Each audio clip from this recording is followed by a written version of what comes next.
There would be no wars in the Middle East, in Ukraine, or anywhere else if we didn't provide the arms necessary to fight a war.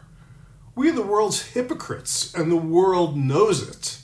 And when the headlines say the U.S. works with allies to halt the Israeli Hezbollah war, everyone just laughs or dies. Those are your two choices. So if you support Kamala Biden Walz because of reproductive rights or student loan debt forgiveness, or they seem to be nicer than the ogre Trump, that's all well and good. But don't forget, they are selling these arms, or maybe giving them away to these countries. And don't think for a second that Trump is a man of peace.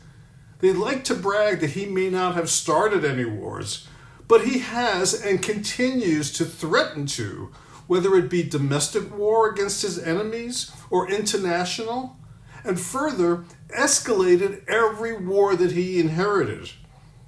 And do you not think that he would like nothing better than to start a war, have his own war? The only reason he didn't was we were involved in so many to begin with, and B, dumb luck. For a coward, this guy hates peace. Remember, and make no mistake, his avowed goal and dream, despite his flat-footed fixed deferment from the military, is to wear a uniform with absurd fake medals all over his chest and have people address him by some crazy name like El Jefe or El Duce or the Fuhrer, and then get to press the button and drop some nuclear bombs. Now you may ask, what about Russia and Lebanon and Iran, our sworn enemies? Well, we made Russia an enemy when we started the Cold War. We overthrew the democratically elected government of Iran back in the 1950s. And Lebanon became our enemy when we backed Israelis' invasion of and occupation of southern Lebanon and Beirut. That's right, we started it. We made them our sworn enemies.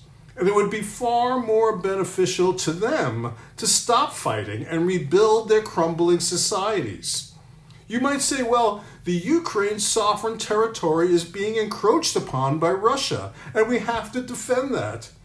But if you really believe that, and if it's so, by that logic, shouldn't we be supporting Palestine against the Israeli aggressors and occupiers? I don't know. Maybe we should ask the indigenous people of this country how they feel about it. Or the Vietnamese.